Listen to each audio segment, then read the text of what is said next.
বাজেটের পরদিনই শুল্ক যুদ্ধে ভারতের জয়। ভারতীয় পণ্যের শুল্ক কমালো ট্রাম্পের আমেরিকা। এবার থেকে ভারতীয় পণ্যে 18% শুল্ক আমেরিকায়। এক্স পোস্ট করে ঘোষণা প্রধানমন্ত্রী নরেন্দ্র মোদীর। মার্কিন প্রেসিডেন্ট ট্রাম্পের সঙ্গে কথা মোদীর। ট্রাম্পের সঙ্গে কথার পরই শুল্ক কমার কথা জানিয়েছেন মোদী।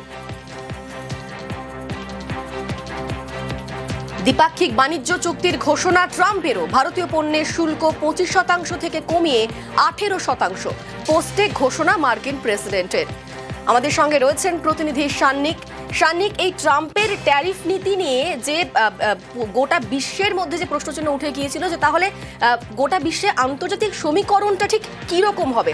শেষ পর্যন্ত রাশিয়ার থেকে তেল কেনা ভারত কমিয়ে দিল, তারপরে ট্রাম্প শুল্ক তার কমিয়ে দিলেন। তো সব মিলিয়ে পরিস্থিতিটি কি রকম?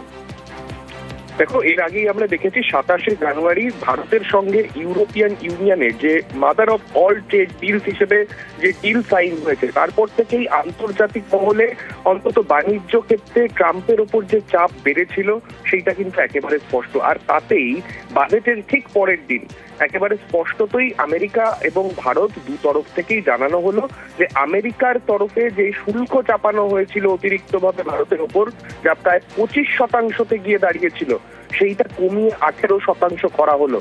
উল্লেখ্য, এই গোটা শুল্ক এখন বর্তমানে পাকিস্তান, বাংলাদেশ, চীন, অন্যান্য দেশের অর্থাৎ এশিয়ার আর 5টা দেশের যা শুল্কের পরিমাণ রয়েছে তার তুলনায় অনেক কম। অর্থাৎ ভারত থেকে কোনো সামগ্রী এখন যদি আমেরিকাতে রপ্তানি করা হয় সেক্ষেত্রে 18% শুল্ক দিতে হবে সেই পণ্যের জন্য, যা কিন্তু এখন কূটনৈতিক স্তরে একটা বড় উল্লেখ্য বিজয় বলে কিন্তু দেখা হচ্ছে ভারতীয় কূটনীতিকদের তরফে।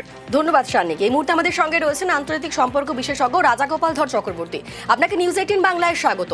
আমরা দেখলাম যে যখন রাশিয়ার থেকে তেল কেনা কমানোর সিদ্ধান্তের কথা ঘোষণা করলো ভারত, তারপরেই মানে আমেরিকা ভেনেজুয়েলা থেকে তেল কিনবে ভারত, এই সিদ্ধান্তের পরই ট্রাম্প তার শুল্কর পার্সেন্টেজ কমিয়ে দিলেন। সেক্ষেত্রে রাশিয়ার সঙ্গে তো ভারতের ভালো সম্পর্ক, এবং এখন যদি রাশিয়া থেকে তেল কেনা কমিয়ে দেয় ভারত, সব মিলিয়ে আন্তর্জাতিক সমীকরণটা ঠিক কিরকম হবে? হ্যাঁ, দেখুন, এখন অনেকগুলো ডেভেলপমেন্ট ঘটেছে। মানে যখন আমেরিকা আমাদের উপর ট্যারিফ বসালো, আমরা ভাবলাম যে আমাদের যে দেশের জিনিস তৈরি হচ্ছে তার মার্কেট যেটা আমেরিকায় ছিল সেটা বিরাট ক্ষতিগ্রস্ত হওয়ার সম্ভাবনা।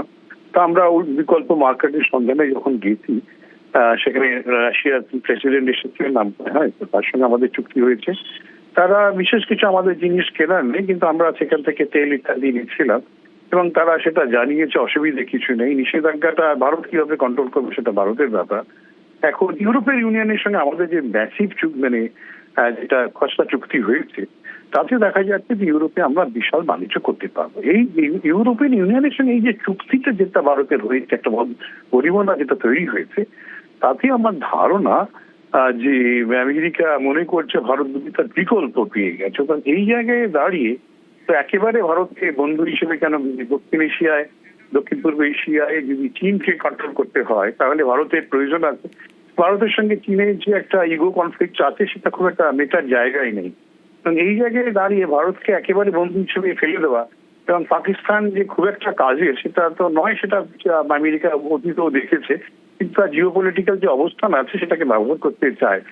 এখন যেটা 18% 50 থেকে 18% নিয়ে আসা হয়েছে, এটা আমেরিকা বুঝিয়ে দিচ্ছে যে ভারতের বাণিজ্য, ভারতের একটা দেখুন 130-40 বিলিয়ন ডলার আমরা ব্যবসা করি, হিউজ মার্কেট। এবং আমেরিকা পুরো, হ্যাঁ, তাদের যে এখন একটা সময় ছিল আমেরিকা থেকে আমরা বেশি কিনতাম, এখন উল্টো অনেক বেশি আমেরিকা আমাদের থেকে কেনে। আমাদের ওষুধপত্র ইত্যাদি জিনিস আমেরিকার বাজার ছেড়ে গেছে, এখন এর বিকল্প খুব একটা নেই। এবং ভারতকে ধরে রাখাই একটা, ভারতের প্রোডাক্ট এখন আন্তর্জাতিক বাজারে স্বীকৃতি পেয়েছে, এখন সেই বাজারটাকে নষ্ট করতে চাইছে না। এটা তো ইকোনমিক দিক, পলিটিক্যাল দিকটা হচ্ছে ভারতকে কাছে রাখা দরকার। চীনের আগ্রাসনকে কতটা নিয়ন্ত্রণ করা যায়। আমেরিকার কাছে যে রাশিয়া খুব একটা যে বড় একটা শক্তি বলে মনে করছে না। একটা যে দেশ ইউক্রেনের সঙ্গে 4 বছর লড়াই করছে, তার সঙ্গে খুব একটা ভয়ের কিছু নেই বলে আমেরিকা মনে করে। হ্যাঁ।